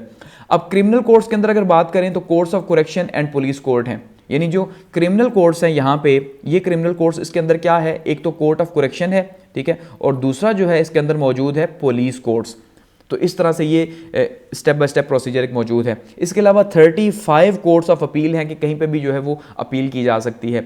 इंडिपेंडेंस ऑफ जुडिशरी है, जुडिशरी आज़ाद है। इसके अलावा स्पेशलाइज कोर्ट्स मौजूद है, जैसे हाई कोर्ट ऑफ जस्टिस है, तो हाई कोर्ट ऑफ जस्टिस के अंदर जो है वो कोई भी अगर मामला है तो वो हाई कोर्ट ऑफ जस्टिस के अंदर जाएगा, खास करके कोई जो प्रेसिडेंट से रिलेटेड है या इस तरह जो हुकूमत से रिलेटेड है। इसके अलावा court of justice of Republic जो है ये भी इसी को डील करता है कि जहाँ पर भी हुकूमत इन्वॉल्व है या कोई नुमाइंदा उसका इन्वॉल्व है। जैसे लेट्स सपोज हम यहाँ पे करते हैं नैब की बात करते हैं, ठीक है, नैब जो है ऐसे केसेस को देखता है या नैब की अदालतें देखती है, तो वहां पे इसी तरह से court of justice of Republic को हम कह सकते हैं काम करता है फ्रांस के अंदर। आगे बढ़ते हैं, लोकल गवर्नमेंट के स्ट्रक्चर की बात करते हैं। तो लोकल गवर्नमेंट जो है वो 3 टायर है, यानी कि वहाँ पे 3 तरह का जो है लोकल गवर्नमेंट का स्ट्रक्चर मौजूद है। ठीक है, 3 टायर उसमें हम बता रहे हैं। सबसे पहले उसके अंदर जी है वो हैं कम्यून्स, और जो कम्यून्स हैं ये तकरीबन है 36,000 के करीब। ठीक है, जो कम्यून्स हैं जो लोकल लेवल पे हैं। उसके बाद वहाँ पे रीजन्स हैं, और जो रीजन्स हैं ये 22 हैं टोटल, और ये जो रीजन्स हैं ये ओल्ड फ्रांस के जो है वो सूबे हैं, जिसको हम सूबे कहते हैं, तो ये वो हैं। इसके अलावा जो डिपार्टमेंट्स हैं, ठीक है, तो वो तकरीबन कोई 100 डिपार्टमेंट्स मौजूद हैं, जिसमें से जो 96 हैं ये तो फ्रांस के अंदर के हैं, और 4 जो हैं वो ओवरसीज़ के हैं, बाहर की जो टेरिटरीज हैं उनके मौजूद हैं। तो इस तरह से ये 3 स्टेप का जो है वो मौजूद है। और जो डिपार्टमेंट है, डिपार्टमेंट का जो हेड है उसको प्रीफेक्ट कहेंगे। ठीक है, जैसे प्रीफेक्ट या उसको जैसे मेयर कह लें आप या कुछ कह लें, तो वहाँ पे उसको प्रीफेक्ट कहा जाता है। ठीक है, 3 टायर सिस्टम है।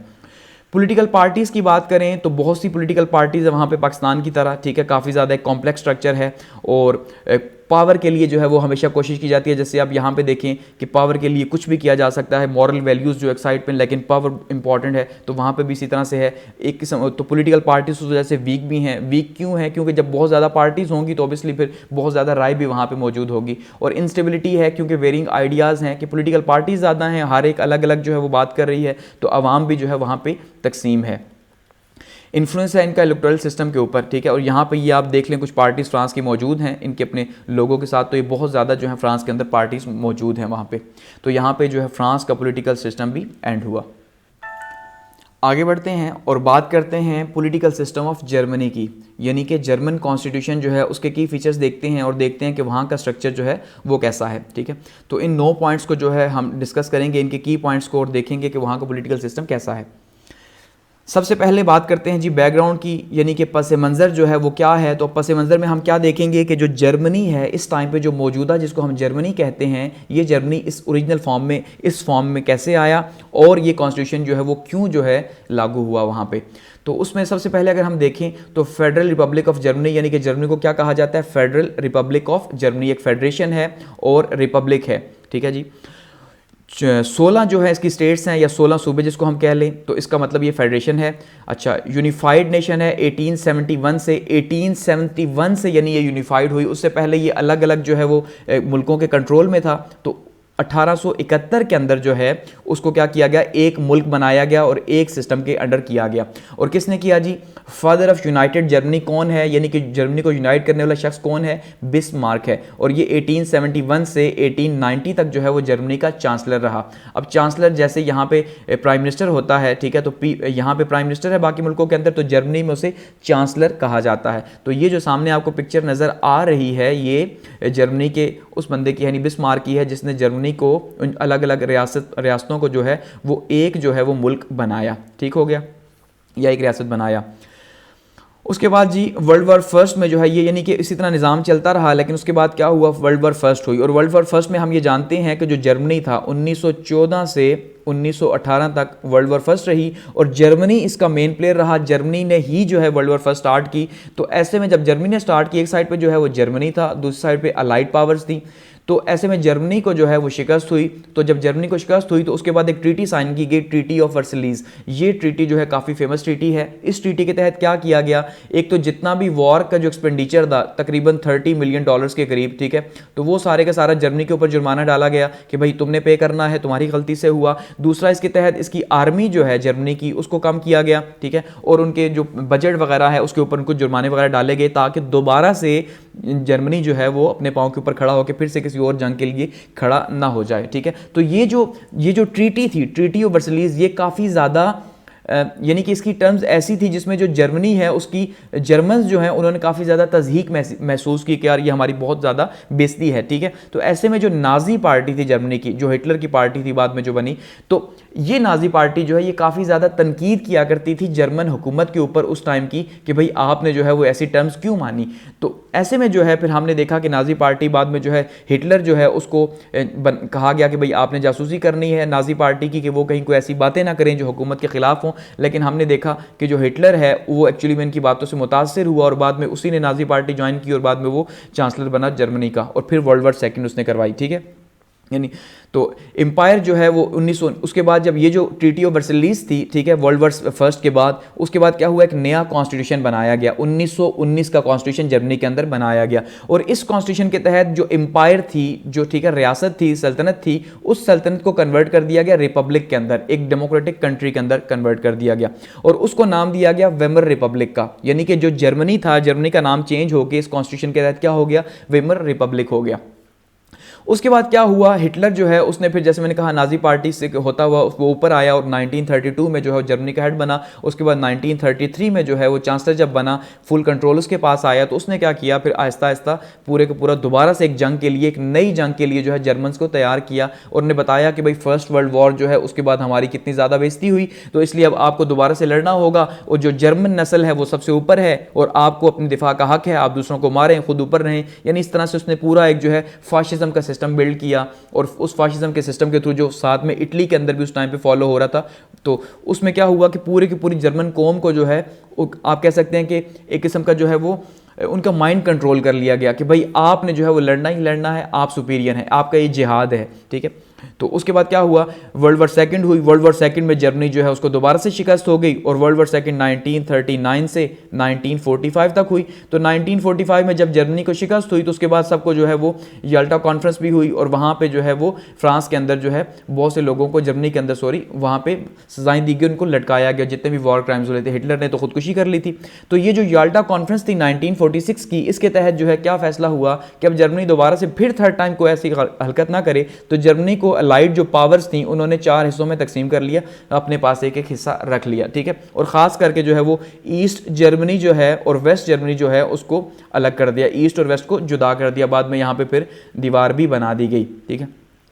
तो जो वेस्ट जर्मनी था, अभी हम जो अगली कुछ बातें करेंगे वो सारी कैसी सारी वेस्ट जर्मनी की होंगी, ठीक है। ईस्ट जर्मनी जो है वो जुदा हो गया, अलग हो गया।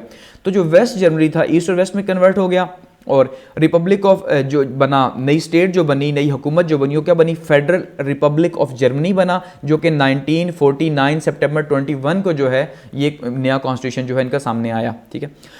उसके बाद अब जब रीयूनिफिकेशन जो है वो कब हुई जी, 1989 में 9 नवंबर 1989 को रीयूनिफिकेशन हुई। यानी जो दीवार बनाई गई थी ईस्ट और वेस्ट जर्मनी के बीच में, ये अलग अलग मुल्क बने थे, तो इसको हटा दिया गया और 1989 में और दोबारा से जो जर्मनी है वो एक मुल्क बन गया। यानी कि वेस्ट जर्मनी जो है वो ईस्ट जर्मनी के अंदर जम हो गया, और वेस्ट जर्मनी या जर्मनी जो है वो इस तरह से सामने आया। तो अब जो फीचर्स हैं, यानी ये जो कॉन्स्टिट्यूशन बना 1949 में, तो इस 1949 के तहत जो फीचर्स हैं कॉन्स्टिट्यूशन के वो क्या थे। एक तो ये रिटन कॉन्स्टिट्यूशन था जो 1948 और 49 में जो है बना। वेस्ट जर्मनी जो है इसमें लागू हुआ। 141 जो हैं वो इसके आर्टिकल्स हैं, और ये यूनिफिकेशन ट्रीटी 31 अगस्त 1990 को इसमें शामिल की गई, ठीक है। यानी कि अब जो ईस्ट जर्मनी था, जब जाहिर बात है वो शामिल हुआ तो साथ में किसी ट्रीटी कोई कुछ तो सिस्टम हुआ होगा, लीगल सिस्टम, तो उसको वो जो यूनिफिकेशन ट्रीटी थी वो कब हुई, 1990 के अंदर, जो कि इस कॉन्स्टिट्यूशन के अंदर शामिल कर दी गई, ठीक है। डेमोक्रेटिक एंड सोशलिस्ट है इसके तहत, यानी कि जो 1949 के तहत बना, एक डेमोक्रेटिक मुल्क होगा, साथ में सोशलिस्ट होगा। अच्छा, रिपब्लिक बना, यानी अवाम की वहाँ पे जो है वो राय होगी, वोटिंग सिस्टम होगा। बाई कैमरल लेजिस्लेशन बनी, पार्लियामेंट्री सिस्टम जैसे है। अच्छा, बॉन्डस्टैग नेशनल असम्बली कहा जाता है वहाँ पे, ठीक है, और बॉन्डस्टार्ट जो है फेडरल काउंसिल्स को कहा जाता है, यानी कि एक बॉन्डस्टैग है और दूसरा बॉन्डस्टार्ट है यहाँ पे। अच्छा, हाई कोर्ट है, हाई कोर्ट मतलब जैसे हम कहते हैं जी सुप्रीम कोर्ट, तो वहाँ पे हाई कोर्ट है। इसी तरह से फेडरल नेचर है, 16 स्टेट्स हैं तो इस वजह से फेडरल नेचर है। पार्लियामेंट्री है, और फंडामेंटल राइट्स जो है मौजूद है इसके अंदर, और अमेंडमेंट जो है वो ये तरमीम 2/3 जो है वो मेजॉरिटी के साथ तरमीम इस कॉन्स्टिट्यूशन के अंदर की जा सकती है, ठीक है। आगे बढ़ते हैं और बात करते हैं लेजिस्लेटर की कि भाई जो मुकन्ना है, ठीक है, वो जो है वो जर्मनी के अंदर उसका क्या सिस्टम है। तो जैसे मैंने कहा कि भाई वहाँ पे पार्लियामेंट है और उसके 2 हाउसेज हैं, ठीक है, अपर हाउस और लोअर हाउस, ठीक है, नाम चेंज है उनके। जो द अपर हाउस जो हाउस है, द हाउस ऑफ रिप्रेजेंटेटिव, जो लोअर हाउस है उसको कहा जाता है जी बॉन्डस्टैग, ठीक है, जिसमें 598 जो है मेंबर्स हैं, ठीक है, 598 मेंबर्स हैं, और ये बॉन्डस्टैग है। और दूसरा है अपर हाउस यानी बॉन्डस्टार्ट, और इसके 58 मेंबर्स हैं। अब अगर हम बात करें जी लोअर हाउस की, यानी कि बॉन्डस्टैग की बात करें, बॉन्डस्टैग की, तो इसकी कंपोजिशन में सबसे पहले यहाँ पे डायरेक्ट इलेक्शंस होते हैं, यानी जितने लोग भी हैं, ये कौमी असम्बली है, तो कौमी असम्बली में जितने लोग भी हैं वो डायरेक्ट इलेक्शंस के थ्रू इलेक्ट होकर आएंगे। 4 साल की इनकी टर्म होगी, और कोलिजन गवर्नमेंट है, क्योंकि पार्टीज ज़्यादा हैं, तो पार्टी ज़्यादा होने की वजह से फिर क्या है कि कुछ पार्टी, कोई भी एक पार्टी जो है वो एब्सोल्यूट मेजॉरिटी हासिल नहीं कर सकती। तो ऐसे में फिर क्या है, एक मखलूत हुकूमत जो है बनती है कि 50 यहाँ से, 30 यहाँ से, 10 यहाँ से, जैसे अभी पाकिस्तान के अंदर गवर्नमेंट बनी हुई है, ठीक है। और फेडरेशन में हमेशा से याद रखिएगा कि एक ऐसी गवर्नमेंट बनती है जो कोलिजन हो, क्योंकि वहाँ पर फिर और तरह की जो है रिप्रेजेंटेशन और रेसिज्म मौजूद होता है। अच्छा, और वहाँ पे प्राइम मिनिस्टर जो है उसको चांसलर कहा जाता है, और चांसलर का निज़ाम है तो उसका मतलब जो सारे के सारे पावर जो है वो चांसलर के पास है। अगर पावर और फंक्शंस की बात की जाए, ठीक है, यानी कि बॉन्डस्टैग जो है इसके पावर फंक्शन क्या है, तो लॉ मेकिंग है, कानून बनाता है, ये कौमी असम्बली कानून बनाती है, अपॉइंटमेंट्स करती है स्टैंडिंग कमेटी की, ठीक है। और एग्जेक्टिव फंक्शंस की अगर बात करें तो एग्जेक्टिव फंक्शंस भी इसके पास है, क्योंकि कैबिनेट जब ये बनाता है तो इसका मतलब ये है कि कैबिनेट वजारतें रन करती है, तो वजारतें एग्जेक्टिव या एडमिनिस्ट्रेटिव फंक्शन के अंदर आता है। अच्छा, इलेक्टिंग चांसलर जो है चांसलर को इलेक्ट करता है। इसके अलावा ये जो है बॉन्स्टैग है, जिस भी पार्टी का जो ज़्यादा वोट होंगे तो ऑब्वियसली फिर वो क्या करेंगे जी, वो अपना चांसलर या वज़ीर-ए-आज़म इलेक्ट करवाएंगे। उसके अलावा जी चेक ऑन एग्जेक्टिव, जो एग्जेक्टिव है सरबराह जो है उसके ऊपर चेक है, इन्वेस्टिगेशन करवा सकते हैं किसी इदारे की, किसी भी इदारे को बुला सकते हैं कि भाई आप आके यहाँ पे जवाब दें अपनी मिनिस्ट्री के हवाले से, ठीक है, जैसे पाकिस्तान के अंदर होता है। इन्वेस्टिगेशन पावर्स वहाँ पे मौजूद हैं, तो इसका मतलब इन्वेस्टिगेशन पावर्स भी जो है ये एग्जेक्टिव फंक्शंस के अंदर ही आती हैं। अब बात करते हैं अपर हाउस की। तो अपर हाउस जो है, अपर हाउस क्या है जी, बॉन्स्टार्ड जिसको कहा गया, और 58 मेंबर्स हैं जिसके। तो अब यहाँ पे आपने थोड़ा सा समझना है, इनका जो अपर हाउस है उसका थोड़ा सा सिस्टम थोड़ा चेंज है, ठीक है। अब यूके और फ्रांस से चेंज है। 16 स्टेट्स हैं, तो 16 स्टेट्स के ये रिप्रेजेंटेशन होती है यहाँ पे, जिनको लैंडर कहा जाता है, यानी कि स्टेट्स को वहाँ पे क्या कहा जाता है, लैंडर, ठीक हो गया। और फेडरेशन सिस्टम है और डेलीगेटेड मेंबर्स होते हैं। अब डेलीगेटेड मेंबर्स का मतलब क्या है ये समझना है। अब जैसे हमने कहा कि जो कौमी असम्बली है यानी जो नेशनल असम्बली है, वहाँ पे क्या होता है जी, डायरेक्ट इलेक्शंस के थ्रू वो इलेक्ट होकर आते हैं। तो सेनेट में भी नॉर्मली क्या होता है, सेनेट में भी इलेक्ट होकर आना पड़ता है, जैसे पाकिस्तान की सेनेट या यूके की सेनेट, तो यूके की तो खैर दूसरा, या अमेरिका की सेनेट। लेकिन वहाँ पे क्या है कि वहाँ पे सेनेट में इलेक्ट होकर नहीं आएंगे, बल्कि जो ये जो 16 स्टेट की गवर्नमेंट्स हैं, 16 यहाँ पे इनके जो सूबे मौजूद हैं, वो सूबे अपने अपने नुमाइंदे जो है वो सेनेट के अंदर भेजेंगे। तो वो इलेक्शंस के थ्रू नहीं आएंगे, बल्कि वहाँ के जो नुमाइंदे हैं उनको यहाँ पे भेजा जाएगा। इस वजह से वो डेलीगेटेड मेंबर्स होते हैं, ठीक है, ताकि यूनिटी जो है वो बरकरार रहे। तो अब अगर पावर ऑफ फंक्शंस की बात की जाए तो सबसे पहले लेजिस्लेटिव पावर है, यानी कि कानून बनाता है। बिल फर्स्ट प्रेजेंट, जो पहले जो बिल है, अब यहाँ पे इसको भी थोड़ा सा आपने समझना है कि नॉर्मली क्या होता है कि कोई भी अगर बिल है तो वो बिल कहाँ जाएगा, वो बिल जाएगा लोअर हाउस के अंदर, लोअर हाउस में जाएगा, वहाँ से जो है वो जाएगा अपर हाउस के अंदर, और अपर हाउस से जाने के बाद फिर प्राइम मिनिस्टर प्रेसिडेंट के पास जाएगा, और वहाँ से फिर वो जो है वो लॉ बनेगा। लेकिन जो जर्मनी है वहाँ पे क्या होगा, सबसे पहले अपर हाउस के अंदर जो है वो बिल आएगा। अपर हाउस में क्यों आएगा, क्योंकि अपर हाउस में हमने ये बात कर दी कि वहाँ पे 16 जो उनके सूबे हैं उनके रिप्रेजेंटेटिव्स मौजूद हैं। तो कोई भी लॉ जो मुल्क के अंदर लागू करना है या जिसे पास करवाना है, पहले ये सूबे से जो है वो क्वालिफाई करेंगे कि भाई इनसे पूछा जाएगा कि क्या आपको एतराज़ तो नहीं ये जो बिल पास हो रहा है। फिर जब ये उसे यस करेंगे तो उसके बाद जो है उसे लोअर हाउस के अंदर भेजा जाएगा, और फिर लोअर हाउस जो है उसके ऊपर कानून साजी करेगा, ठीक है। इस वजह से फर्स्ट यहाँ पे प्रेजेंट किया जाता है। फिर जॉइंट कमेटी होती है, जॉइंट कमेटी यानी कि अपर हाउस की और लोअर हाउस की, और 1/3 जो है उस मेंबर होते हैं, यानी 1/3 जो हैं वो लोअर हाउस के, 1/3 जो है वो अपर हाउस के। तो इस तरह से जॉइंट कमेटी है जो कि दोनों मामलात को हैंडल करती है। बात करते हैं प्रेसिडेंट की। तो प्रेसिडेंट अगर बात करें तो प्रेसिडेंट, क्योंकि अब जैसे मैंने कहा कि चांसलर का निज़ाम है, तो इसका मतलब जो चांसलर हैं उनके पास पावर है, तो प्रेसिडेंट जो है वो सेरेमोनियल हेड हो गए। अपॉइंटमेंट जो है प्रेसिडेंट क्या करता है जी, अब अपॉइंटमेंट कैसे होती है, सीक्रेट बैलेट के थ्रू होती है प्रेसिडेंट साहब की, और इसके अलावा जी इलेक्टोरल जो कॉलेज है उसके थ्रू होती है।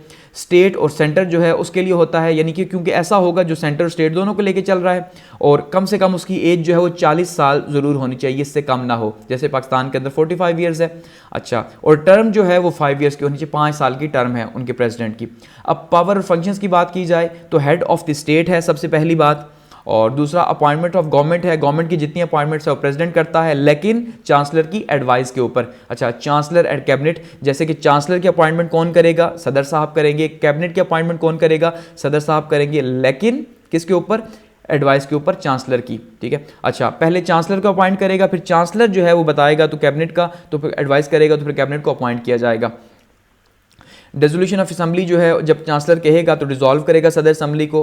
फॉरेन ट्रीटीज जो है वो साइन करेगा सदर। जुडिशियल पावर्स जो है वो जजेस को अपॉइंट करेगा, ठीक है, किसके ऊपर, चांसलर के अप्रूवल के ऊपर। अच्छा, सिविल सर्वेंट्स को जो है वो हायर करेगा चांसलर के अप्रूवल के ऊपर, और एम्बेसडर्स जो है उनको जो है वो भेजेगा आगे पीछे, तो यानी उनको हायर किया जाएगा किसके ऊपर जी, चांसलर के कहने के ऊपर, खुद से नहीं।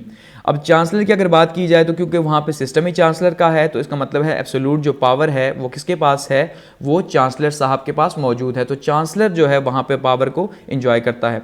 तो चांसलर क्या होगा जी, मेंबर ऑफ बाउंसटैग होगा, यानी कि जो लोअर हाउस है, लोअर हाउस का मेंबर होगा, सबसे पहली बात यह है।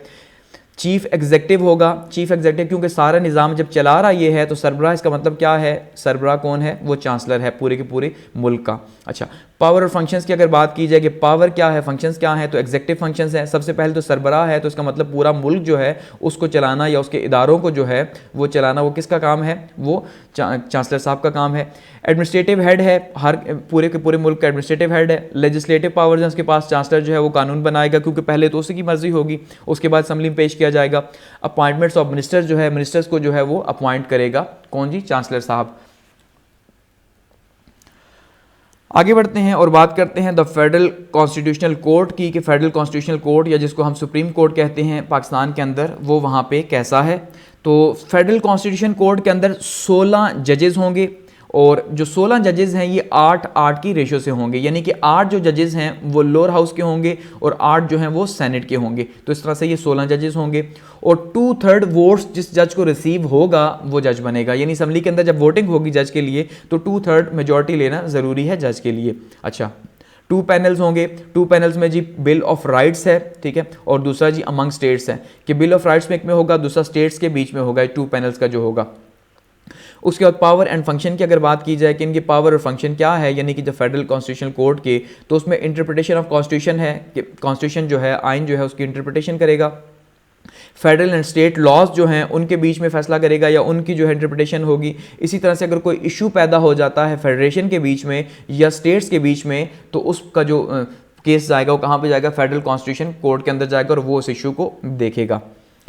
बात करते हैं पॉलिटिकल पार्टीज़ की, तो जर्मनी के अंदर मल्टी पार्टी सिस्टम है, जैसे फ्रांस में हमने देखा था कि वहाँ पे भी जो है वो मल्टी पार्टी सिस्टम है, तो जर्मनी के अंदर भी जो है मल्टी पार्टी सिस्टम है, ठीक है, बहुत ज़्यादा पार्टीज़ है वहाँ पे भी।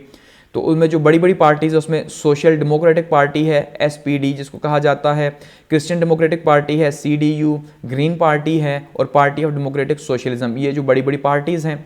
और इसके अलावा जो छोटी छोटी पार्टीज़ हैं मौजूद हैं। पॉलिटिकल अलाइसेंस यहाँ पे होते हैं क्योंकि अब जब बनती है गवर्नमेंट जो है तो वो गवर्नमेंट कोलिजन में होती है, तो पॉलिटिकल अलाइसेंस वहाँ पे पहले से बनते हैं, ठीक है। और रोल ऑफ मनी तो हम जानते हैं कि पूरी दुनिया के अंदर ही मौजूद है, पॉलिटिकल पार्टीज़ के अंदर या पॉलिटिकल सिस्टम के अंदर। तो ये कुछ पार्टीज़ आपको यहाँ पे सामने दिखाई दे रही हैं, तो ये पॉलिटिकल पार्टीज़ हैं, ठीक है, कुछ पॉलिटिकल पार्टीज़ हैं। तो यहाँ पे जो है वो जर्मनी के पॉलिटिकल सिस्टम को भी एंड करते हैं। तो ये हमारे पास जो है वो सिलेक्टेड कॉन्स्टिट्यूशंस के अंदर इस टाइम पे 4 जो है वो कंट्रीज़ हो गए, 3 इस वीडियो के अंदर और एक जो है हमने बात की USA के पॉलिटिकल सिस्टम की। अब मज़ीद आगे बढ़ेंगे तो मज़ीद जो है कुछ 4 कंट्रीज़ के हम पॉलिटिकल सिस्टम्स को डिस्कस करेंगे पार्ट 2 के अंदर, ठीक है। तो यहाँ पे इसको क्लोज़ करते हैं। इसके अलावा अगर आप ये चाहते हैं कि किसी और टॉपिक के ऊपर जो है आप वीडियो बनाना चाहते हैं तो आप कमेंट सेक्शन में बता सकते हैं। इसके अलावा तनकीद भी करना चाहते हैं तो कमेंट सेक्शन मौजूद है, और अगर अप्रिशिएट भी करना चाहते हैं तो कमेंट सेक्शन मौजूद है। और at the end thanks for watching.